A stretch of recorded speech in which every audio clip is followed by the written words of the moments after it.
Espace TV, le 22h.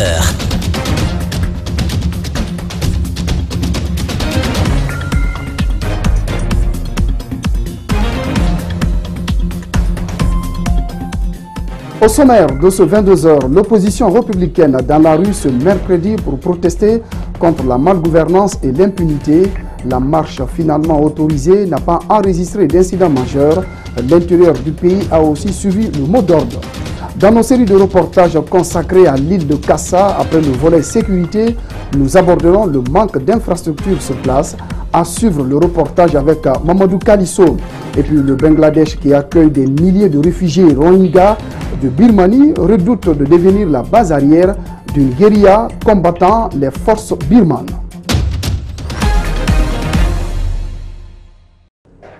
Voilà pour le sommaire. Bonsoir à tous et merci de nous rejoindre. Ils étaient des milliers à répondre à l'appel de l'opposition républicaine pour protester contre la malgouvernance et l'impunité. La marche de ce mercredi, finalement autorisée par les autorités, a débuté au rond-point de la tannerie jusqu'à Bambeto en passant par Koza. La marche en question n'a pas enregistré d'incident majeur. On fait le point avec Mohamed Valek Touré et Lamine Silla. Accompagnés par des milliers de partisans, les leaders de l'opposition guinéenne sont arrivés à midi à Yimbaya Tannery, point de départ de la marche.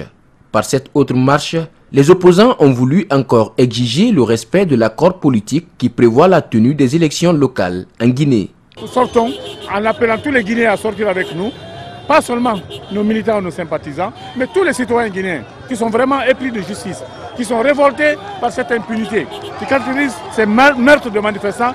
Hier, on dit que le gouverneur a interdit la manifestation.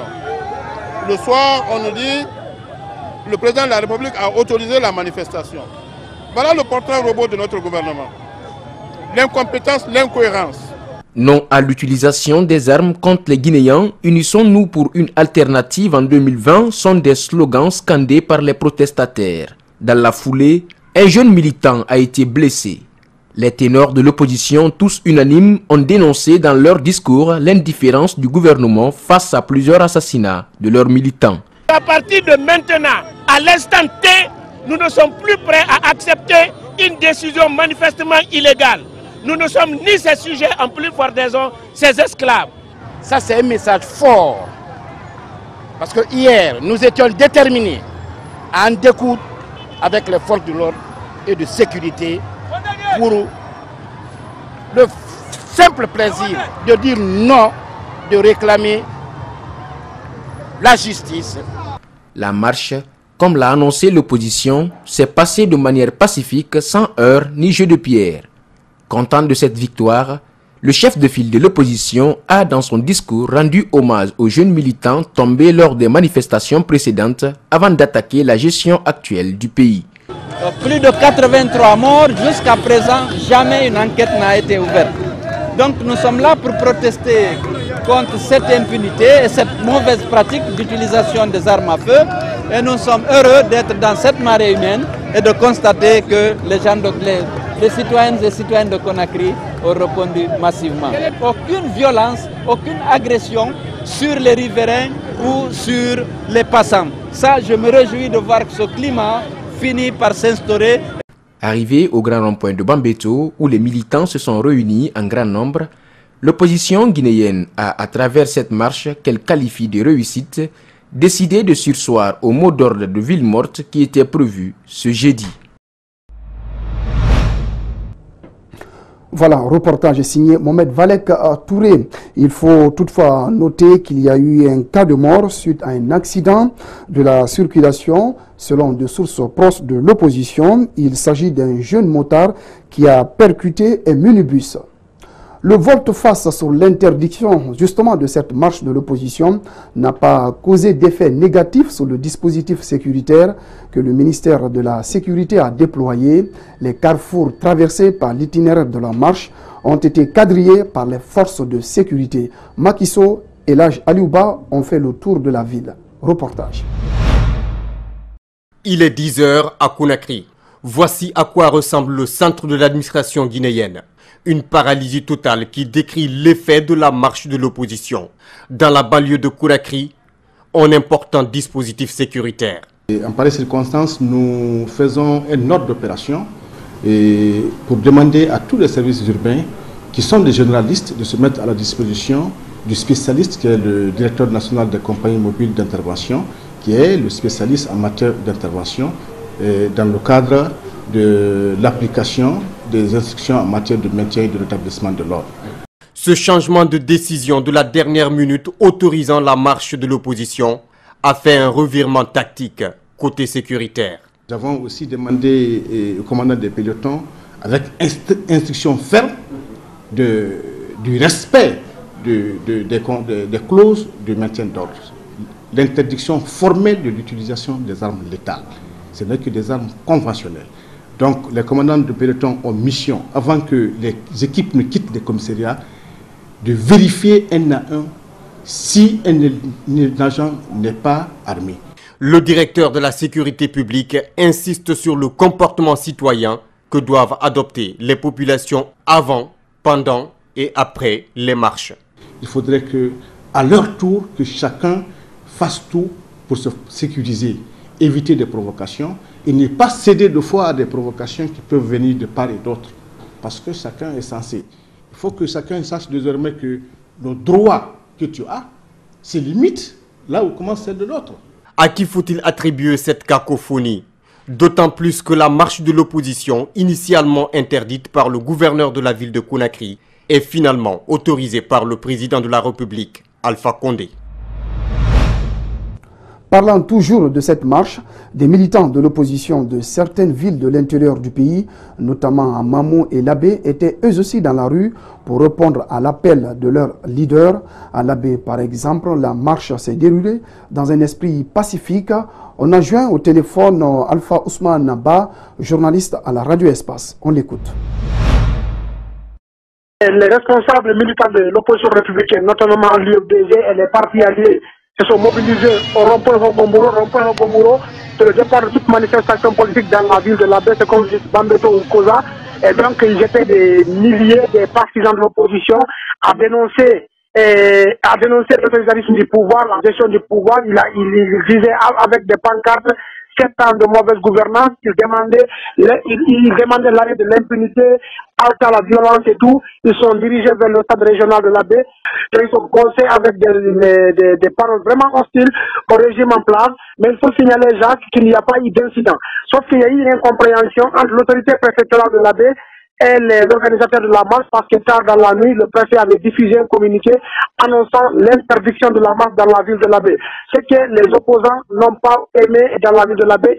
Ni des gendarmes, ni des policiers, personne n'était sur les lieux, mais sur les gens d'hier, l'opposition avait annoncé qu'il n'avait pas besoin de la sécurité des forces de l'ordre, des gendarmes ou des policiers, qu'il avait leur propre sécurité pour pouvoir encadrer la marche jusqu'à la fin. Et malheureusement, tout le marché est fermé. Et dans la matinée, les banques avaient ouvert les portes, mais au passage de la foule, parce que les marcheurs ont traversé le grand marché de Labé pour aller au stade régional, les banques ont momentanément baissé les rideaux. Côté réaction, le député président du Parti pour la démocratie et l'équilibre dit non aux marches de l'opposition. Aboubakar Souma préfère plutôt les meetings car selon lui, le passé a été tragique suite aux revendications dont la stratégie est déficitaire. Reportage d'Ibrilba, Mohamed Aloussen Kamara. L'opposition républicaine manque de stratégie, affirment ses députés. Il déplore les 83 victimes de manifestations et sans oublier des blessés graves à qui il apporte sa compassion.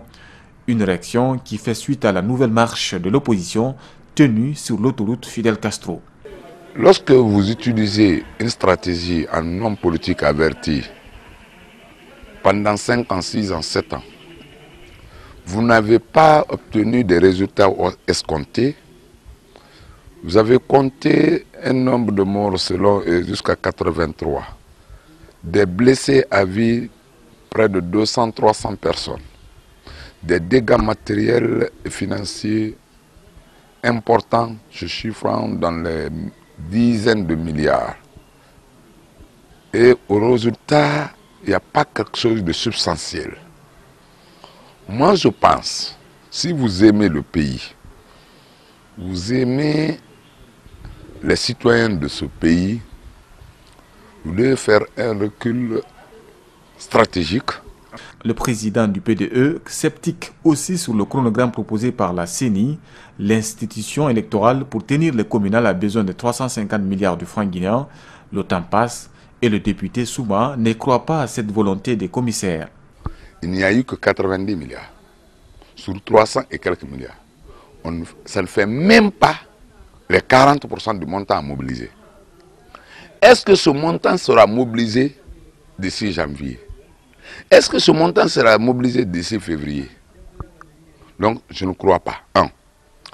Du même moment que je ne crois pas, parce que si on faisait les élections locales au mois de février, nous devons obligatoirement tenir des élections législatives au mois d'octobre, plus tard. Toujours en contradiction au principal parti de l'opposition, Aboubakar Souma veut adhérer à une troisième force politique qui verra bientôt jour. Et puis pour être tout à fait complet, l'opposition annonce le report de la journée ville morte prévue ce jeudi. Le Forum national consultatif pour renforcer le plaidoyer et la redevabilité pour la vaccination de routine s'est ouvert ce mercredi à Conakry. Il s'agit en effet d'une rencontre d'échange, d'analyse afin d'améliorer la santé de la population et permettre l'accessibilité et l'équité de tous aux services de vaccination. On fait le point avec Mohamed Amaro Kamara et Ibrahima Souri Souma. Une revue du programme élargi de vaccination réalisé en 2011 par le ministère de la Santé a révélé un faible taux de couverture vaccinale de tous les antigènes et dans tous les districts sanitaires en Guinée. C'est aujourd'hui une problématique majeure à laquelle les autorités sanitaires ont décidé de faire face. Cette importante rencontre a pour but d'analyser les progrès réalisés dans la vaccination, y compris la réalisation des objectifs du plan mondial, l'éradication de la poliomyélite et une revue soutenue de chaque composante du programme élargi de vaccination, d'examiner, analyser et partager les leçons apprises, d'établir un consensus dans le cadre de la redevabilité et de la mobilisation des ressources. L'amélioration de la santé publique en permettant l'accessibilité et l'équité de l'ensemble des populations guinéennes aux services de vaccination est indispensable au regard des impacts laissés par l'épidémie d'Ebola. Pour la Guinée, ce forum est une opportunité pour analyser de manière critique la réponse nationale à la problématique de la vaccination et apporter des solutions innovantes et durables. C'est l'instant dans l'histoire de la vaccination de ce pays de changer de paradigme. Ce qui apparaît aussi essentiel, c'est l'engagement politique, social de tous les acteurs concernés. La tenue de ce forum permet à la Guinée d'identifier toutes les difficultés qui freinent l'atteinte des performances optimales en matière de vaccination. La vaccination, en plus d'être l'une des interventions de santé publique les plus efficaces, est une composante essentielle du droit humain à la santé. C'est aussi une responsabilité individuelle, familiale, collective et gouvernementale. Certains pays ont inscrit la vaccination dans leur constitution comme exigence de la performance de chaque unité du pays, au niveau administratif, au niveau décentralisé et aussi comme responsabilité de chaque collectivité locale. C'est une rencontre d'une grande envergure qui connaît la participation des pays comme le Sénégal, le Burkina Faso, le Tchad, entre autres. Elle prendra fin ce 5 octobre. Dans le reste de l'actualité, le programme alimentaire mondial à travers l'ambassade du Japon vient d'obtenir un financement pour la réalisation des cantines scolaires dans plusieurs écoles du pays. La signature du protocole d'accord s'est tenue ce mercredi au ministère du Plan et de la Coopération internationale. Mariam Fodé Kamara et El Haj Aliouba. C'est un geste qui s'inscrit dans le cadre de la coopération multilatérale entre la Guinée, le Programme alimentaire mondial et le Japon. Il vise à lutter contre la malnutrition dans les milieux scolaires. Pour l'ambassadeur du Japon, Son pays œuvre pour le raffermissement des liens avec la Guinée. Il s'agit d'un montant de 450 millions de yens, soit environ 34 milliards 600 millions de francs guinéens.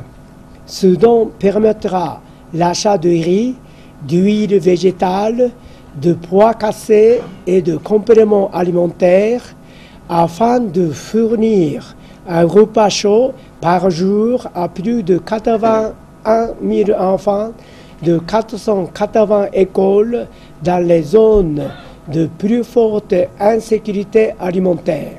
Le programme alimentaire mondial est chargé d'exécuter ce projet au bénéfice de l'enseignement préuniversitaire et de l'alphabétisation. Cette contribution couvrira les besoins annuels de 110 000 enfants à l'école, des enfants malnutris ainsi que les femmes enceintes et les femmes allaitantes en état de dénutrition.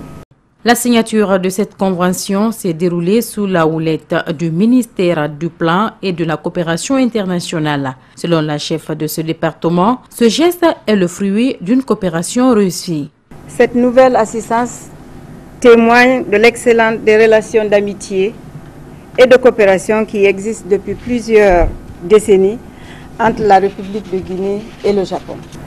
Cette aide, qui n'est pas la première du genre, répond à une préoccupation majeure du gouvernement guinéen en matière de lutte contre la pauvreté. Cette convention est signée en présence du ministre de l'Enseignement préuniversitaire et de l'Alphabétisation.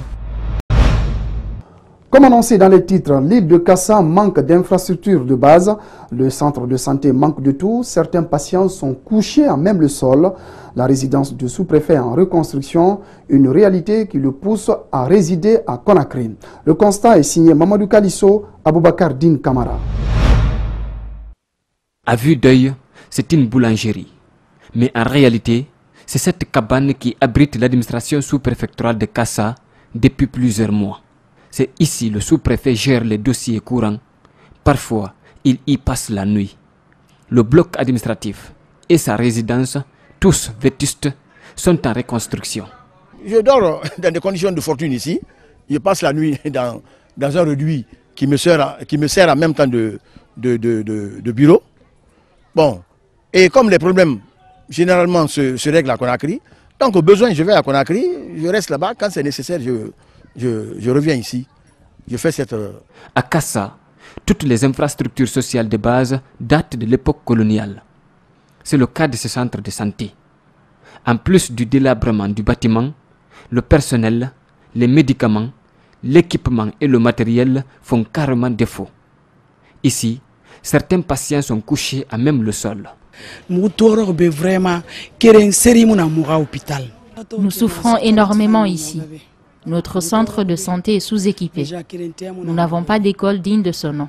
Une fois au lycée, nos enfants sont obligés d'aller à Conakry. Moi, par exemple, je donne 10 000 francs à ma fille chaque jour pour la traverser. La sous-préfecture de Kassa, située à seulement 7 km de la presqu'île de Kaloum, le cœur de la capitale guinéenne, manque de tout. Les bâtiments administratifs datent de l'époque coloniale. L'État est complètement absent, à l'image du sous-préfet qui réside à Conakry, faute de résidence. La journée internationale des aveugles et des malvoyants passe inaperçue en Guinée. Pas d'activité ni de célébration officielle. Notre équipe de reportage a rencontré un médecin et une femme aveugle.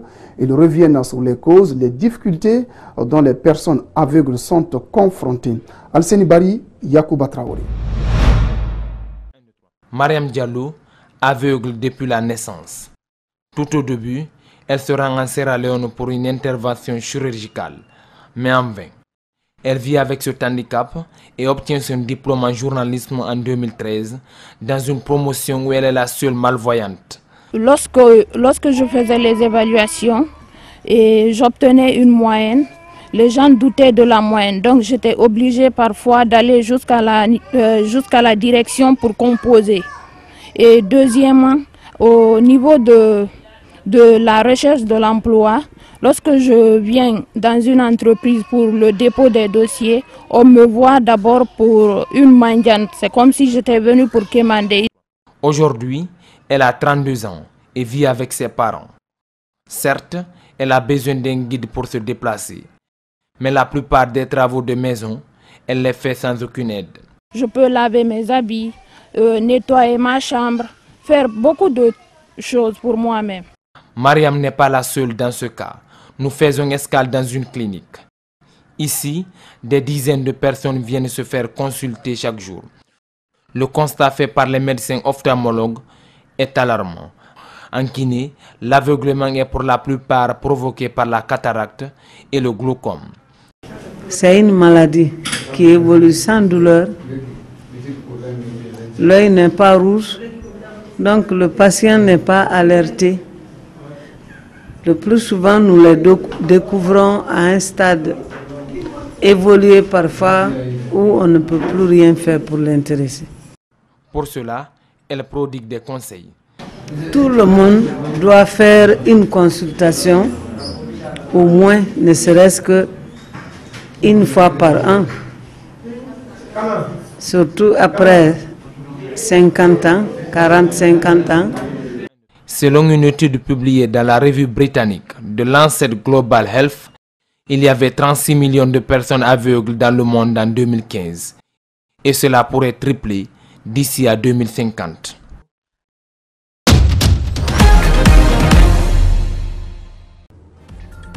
Voilà, c'est la fin de ce journal. Merci de votre fidélité à Espace TV. Ce journal est à retrouver sur notre site espacetvguinée.info. Excellente soirée à tous.